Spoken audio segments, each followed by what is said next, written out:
benefício, mas diante da condenação eterna não existe nenhum benefício que o condenado pode usufruir. Só existe a condenação eterna, e o inferno é a penitenciária do mundo para aqueles que não aceitarem a Jesus como seu único suficiente Salvador. Eu temi diante da voz do Espírito, peguei a minha arma, vendi, com o dinheiro dessa arma comprei uma passagem e retornei para São Paulo. Chegando aqui em São Paulo, a poeira tinha baixado, comecei novamente a praticar diversos tipos de atrocidade. Deus toma uma criança de 13 anos de idade, filho da missionária Graça, e fala: homem, se tu não voltares para o meu caminho, a tua sepultura está aberta. A mesma palavra que o Espírito de Deus falou para mim no estado do Paraná, Deus usa novamente uma criança para me relembrar a promessa que ele fez e a profecia que ele falou. Eu peguei e dei crédito àquela profecia, mas eu não tinha força para sair do pecado, porque a Bíblia diz que o pecado é como corda, ele prende o homem. Mas Jesus, ele disse: conhecereis a verdade e a verdade vos libertará. Jesus liberta o mais vil pecador, porque ele é poderoso. Após aquela profecia, eu estava deitado em casa e de repente eu pressenti o espírito da morte cercar minha vida. Eu levantei apavorado, chamei toda a minha família, falei: ore por mim, porque eu estou com pressentimento mal. A minha mãe, ela tem um hábito de levantar suas duas mãos para o céu e falou: dobre o teu joelho aí, meu filho. Levantou as suas duas mãos para o céu e falou: pai, tenha misericórdia do meu filho, quebra o laço de morte na vida dele. Sabe o que aconteceu? Aconteceu que Deus, ele ouviu a oração da minha mãe, terminou aquela oração. Após 3 minutos, eu fui até o portão de casa, tomei 6 tiros a queima-roupa, fiquei todo furado de bala, mas Deus mais uma vez ouviu a oração da serva de Deus. Terra súbria na canarábia la manchore. Deus ouve a tua oração, minha mãe. E mãe que entrou aqui nesta noite, Deus está aumentando a tua fé. Não perca a esperança, creia no Senhor, porque a tua vitória, ela chegou nesta noite. Você vai sair daqui em posse de vitória. Sabe o que aconteceu? Tem 2 maneiras de Deus chamar o homem para a sua obra: a maneira do amor e a maneira da dor. A maneira da rede, o pastor prega, lança a rede, ele levanta as mãos para o céu, vem por livre e espontânea vontade. Mas muitas das vezes o pastor prega lançado a rede, ele não quer vir pela rede, ele não quer vir pelo amor. Deus tem um anzol, e Deus mete um anzol dentro do nariz dele e traz. E eu faço uma analogia, que essa chamada é chamada pela dor, e eu vim pela dor. Eu fui novamente recapturado pelas autoridades. Depois dessa profecia, não quis ser crente na cadeia, não quis ser crente na rua. Deus permitiu eu ser recapturado pelas autoridades, e agora eles me mandaram lá para o pavilhão 8. O pavilhão 8 era um pavilhão para presos residentes, para presos que tinha mais de 1, de 2, de 3 passagens naquele local, considerado como um pavilhão para preso irrecuperável. Chegando naquele local, eu sabia que as minhas condições eram drásticas, porque eu era fugitivo, voltava em flagrante de assalto, eu teria que cumprir uma pena prolongada. Eu entrei em depressão, e o adversário começou a me incitar a praticar atrocidades dentro do próprio estabelecimento penal. Eu me lembro que eu andava armado, praticando assalto ali dentro daquele local. Assinei um assalto de cadeia dentro do próprio presídio, e ali existia uma cela que se chama cela de disciplina para presos de má conduta, conhecida como isolada, solitária. Isolada, solitária. Ali você fica 30, 60, 90 dias sem tomar banho de sol, sem receber visita, incomunicável. E eles me colocaram ali naquela cela por 4 vezes. Eu entrava, tornava a sair, entrava, tornava a sair. E isso é uma prova concreta que os métodos humanos não mudam a vida do homem. Porque eu estive 2 vezes na casa de detenção de São Paulo, passei pela penitenciária de Araraquara, passei pelo presídio de Campinas, passei pelo presídio de Manguanguá, estive 4 vezes dentro de uma cela conhecida como solitária, estive no porão do DEI, que foi torturado, apanhei, tomei choque, e nada disso mudou a minha vida. Mas Paulo, ele disse em Romanos 1,16: porque eu não me envergonho do Evangelho de Cristo, porque é o poder de Deus para a transformação de todo aquele que nele crê. Esse Evangelho muda a vida do mais vil pecador. Quem crê, glorifique e exalte a Deus, porque ele mudou a minha vida, mudou a vida de milhares e milhares de pessoas que estão nesse lugar, que frequentam esse lugar, porque ele é o poder de Deus. Aleluia. Sabe o que aconteceu? Eu estava trancafiado dentro de uma cela fria e sombria, condenado, sem esperança, e de repente eu vi os irmãos convertidos daquele local louvar Deus com aquele hino, nos galhos secos de uma árvore qualquer, onde ninguém jamais pudesse imaginar. O Criador fez uma flor a brotar. A Bíblia diz no Salmo 20, versículo 3, que Deus habita no meio dos louvores, e aquele louvor, ele foi invadindo aquelas muralhas, e chegou até onde eu estava, e penetrou dentro do meu interior, e eu levantei daquela cela que nem o filho pródigo, e falei: Pai, eu pequei contra ti, perdoa meus pecados. A Bíblia diz que se nós confessarmos o nosso pecado, Ele é fiel e justo para nos perdoar de todos os pecados, e o sangue de Jesus Cristo nos purifica de todo pecado. Quando alguém aceita Jesus, pode ser o maior traficante, o maior matador, o maior assassino, Deus pega todos os pecados dele, lança nas profundezas do mar, e ainda escreve: é proibido pescar, porque Deus, ele tem prazer em salvar a vida do mais vil pecador.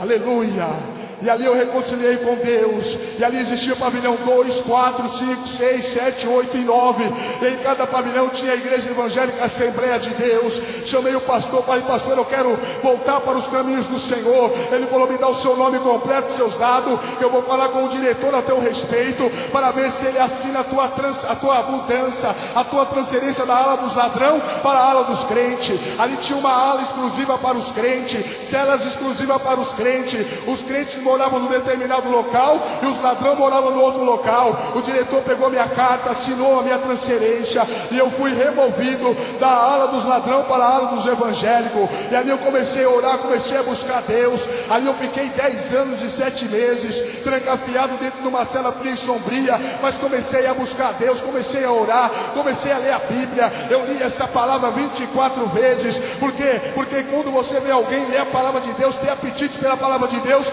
isso é sinônimo de saúde espiritual. Ali foi a faculdade de Deus na minha vida. Eu quero dizer para os senhores que eu fiz seminário teológico. Com todo respeito, se você estiver estudando, continue estudando, mas faculdade teológica, seminário teológico, ele não forma o obreiro, ele prepara o obreiro, ele transmite conhecimento. Quem forma o obreiro e a obreira do Senhor é o Espírito de Deus, é o deserto que prepara você para uma grande obra. E ali Deus começou a trabalhar na minha vida. Ali o Senhor começou a falar comigo. E ali Deus foi trabalhando na minha vida. Dentro daquele local eu fui separado para porteiro da Igreja Evangélica Assembleia de Deus, Ministério do Belém.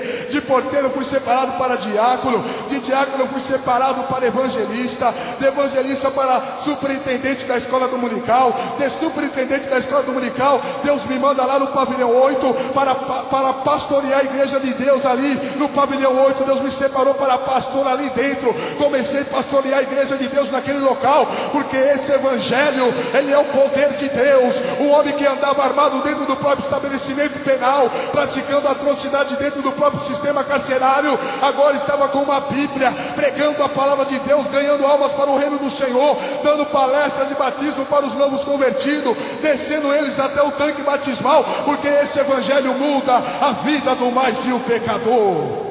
Eu já estou terminando, meu testemunho vai 1 hora no relógio certinho e ainda resumido, e o tempo aqui está escasso, né? Escassez de tempo, mas amém, a Bíblia diz que é tudo com ordem e tudo com decência. Nós temos que respeitar os nossos superiores. Se ele deu uma ordem para nós cumprirmos, nós temos que cumprir, porque as autoridades eclesiásticas foram constituídas por Deus também, amém? E então, para finalizar, ser rápido, para terminar esse testemunho, e ali dentro eu tive várias experiências com Deus. Ali dentro Deus fez muitas coisas extraordinárias, mas eu gostaria de falar apenas 2 coisas que ficaram marcadas na minha vida. No dia 2/10 de 1992 ocorreu o maior massacre dentro dos presídios, no qual eles relatam que morreram 111 presos. Eu quero dizer para os amados irmãos que eu estava naquele local, eu servia a Deus ali na Igreja Evangélica Assembleia de Deus como evangelista, e no dia 2/10 de 1992 caiu numa sexta-feira à tarde. No pavilhão 9 tinha a Igreja Evangélica Assembleia de Deus. Do lado da Igreja Evangélica Assembleia de Deus existia um centro de macumba, e estava tendo trabalho naquele centro de macumba. E eu me lembro que um adepto de Satanás saiu de dentro daquele local, e aquele homem deu um brado horrível naquele pátio, e era o diabo avisando o que ele iria fazer naquele local. Sabe o que aconteceu? Após aquele brado, aquele local foi tomado por legiões de demônios. Demônios são espírito, e para eles realizarem seus intentos, ele precisa de um corpo. Para o diabo matar, roubar e destruir, ele precisa de um corpo. E aqueles homens deram invasão para os espíritos tomarem posse do corpo dele. O pavilhão 9 naquela época tinha 2.000 e poucos presos. Sabe o que aconteceu? Aquele local foi tomado por legiões, e aqueles presos começaram a quebrar a cadeia, começaram a andar armado, carapuçado, para cima e para baixo, e nesse interim foi permitida a entrada de tropa de choque naquele local. E eu me lembro quando a tropa de choque chegou, eles deram rajada de metralhadora no portão,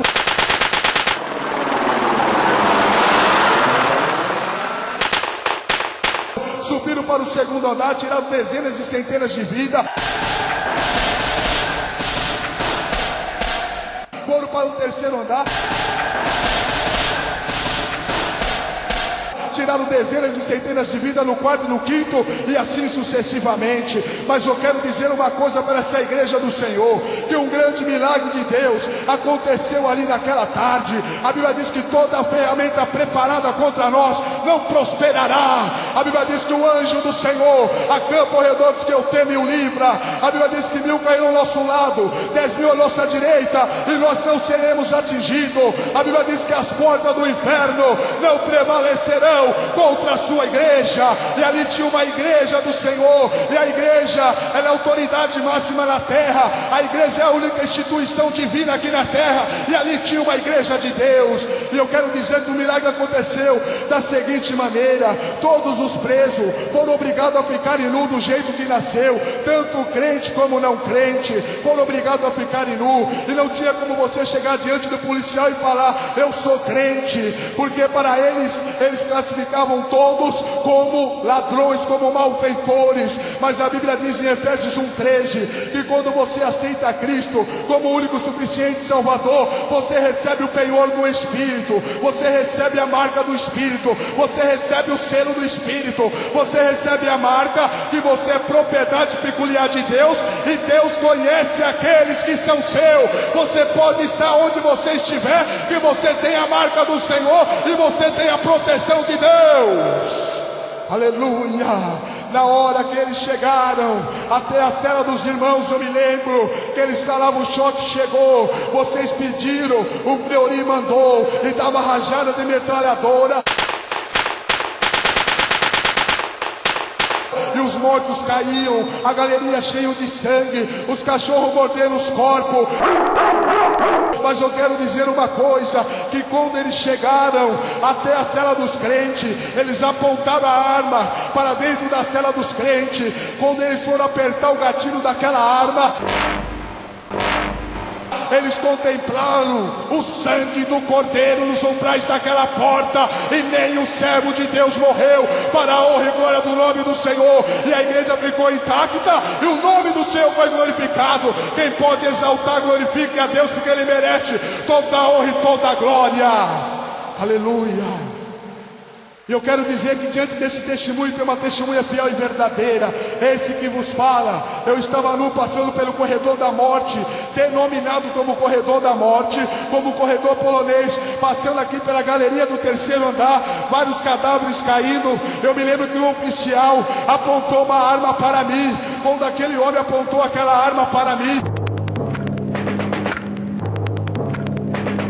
eu senti um calafrio e senti que eu ia partir. Mas sabe o que aconteceu? Aquele homem ficou paralisado. Aquele oficial com aquela arma potente na mão ficou paralisado. Não teve força para apertar o gatilho daquela arma, porque quem tem promessa de Deus não morre antes de Deus realizar as suas promessas. E eu passei, e o Senhor me guardou, porque a promessa de Deus, ela é grande na minha vida e na tua vida. Enquanto existir uma promessa de Deus na tua vida, você não vai morrer, você é imortal. Enquanto existir uma promessa de Deus na tua vida, você não morre, você vai ficar esperando a promessa de Deus se cumprir na tua vida, para depois você partir para a eternidade. Aleluia. E eu quero dizer uma outra coisa que aconteceu. Se alguém aqui visitar a penitenciária do estado, ali na Taliba Nogueira, vizinho com Carandiru, nós temos um companheiro ali chamado pastor Adeilco Pertino.